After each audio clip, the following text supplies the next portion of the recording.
Hi, and thank you if you click this video.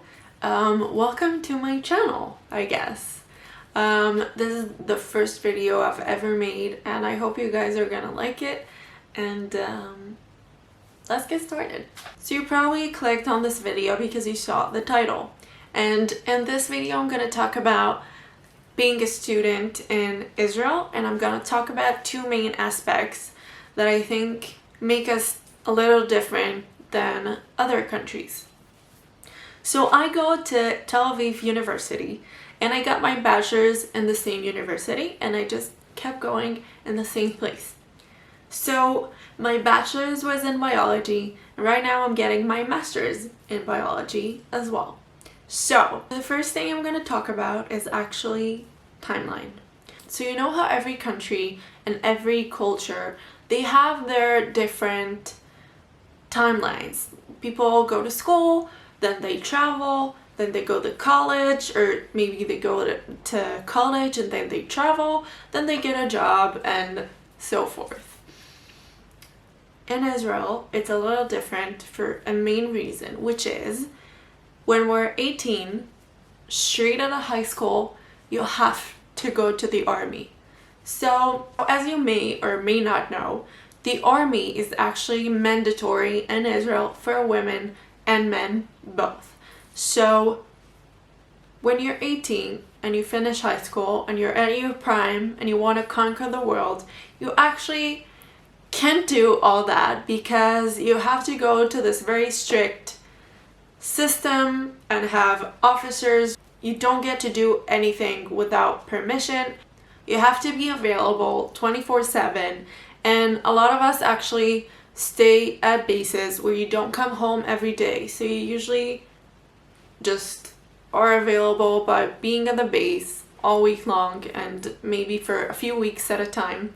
And you're just 18, and so you don't get to choose your job exactly. You get to ask and make a list of the jobs that you wish you could get, but you don't really have the choice of what you're gonna do for the next 3 years. So girls go to the army, or have to go to the army for 2 years at least, and guys have to go for 3 years at least. If you want, you can stay, of course, and volunteer, or maybe make the army your career, which a lot of people do. A lot of people stay in the army for their entire career as officers.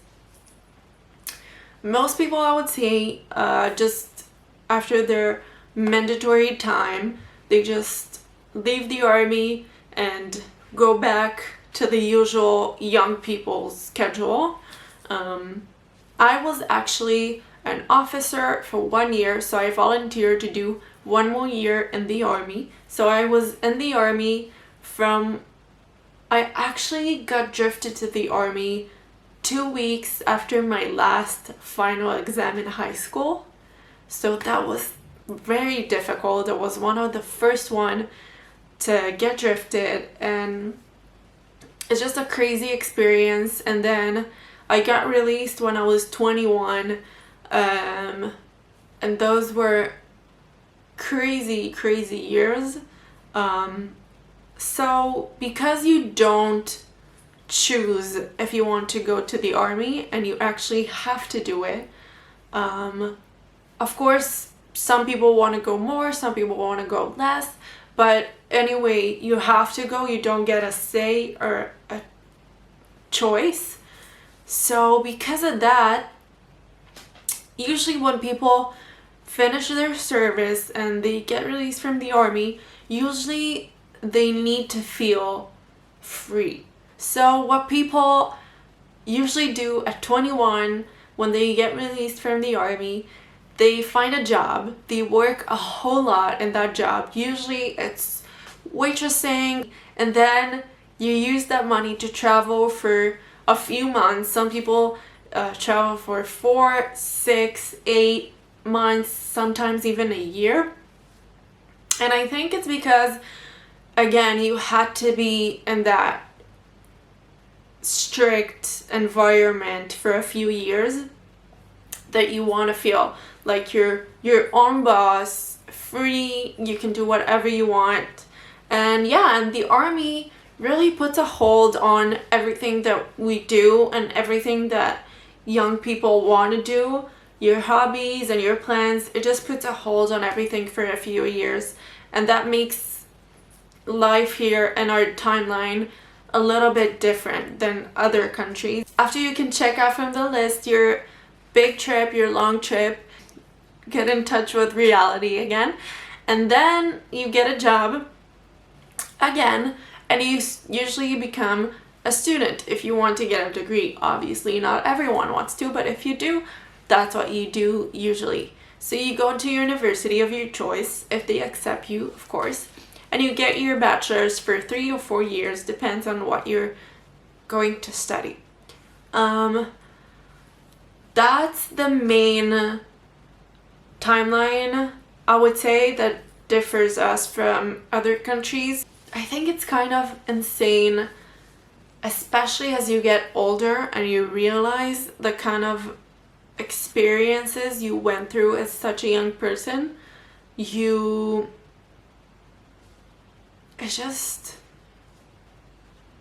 So that's the first thing I wanted to tell you about being a student in Israel and why maybe it is different from other places. So the second thing I really want to talk to you about is actually money. So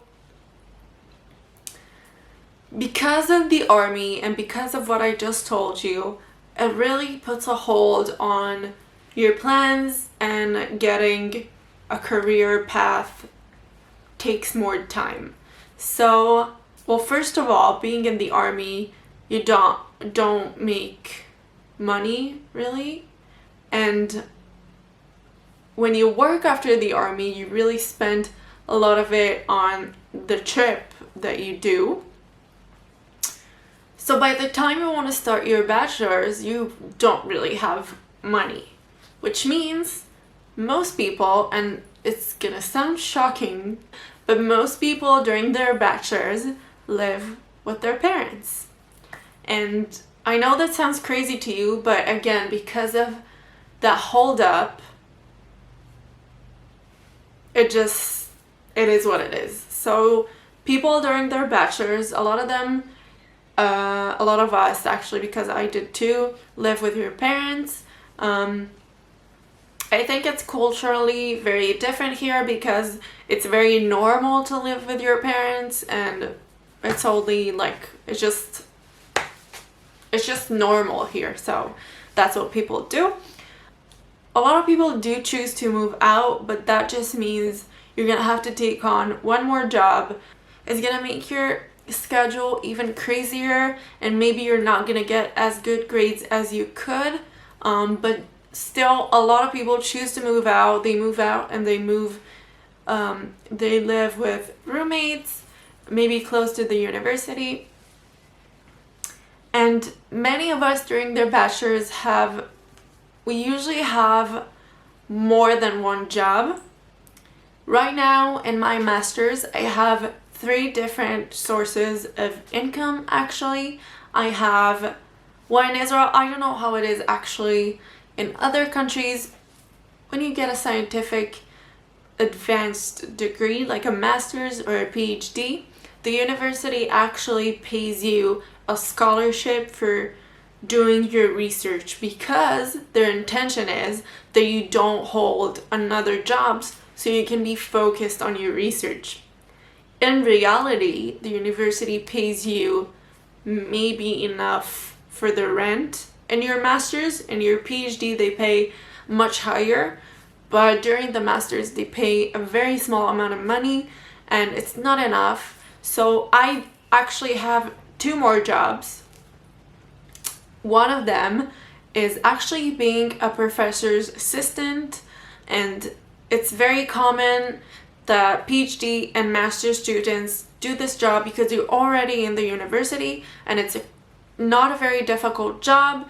It's very low paying, but it's still another income. And I also work as a docent in the Natural Museum in Tel Aviv, so right next to the university, which is my 3rd income.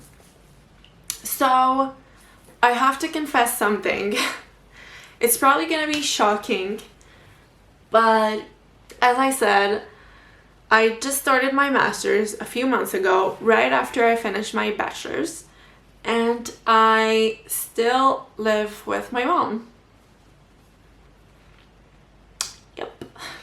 I always want to have savings and not just live day by day and see how that's going. I really want to be smart about it, and that's the reason I haven't moved yet. My 2 other siblings don't live in the house anymore, which means it's just me and my mom.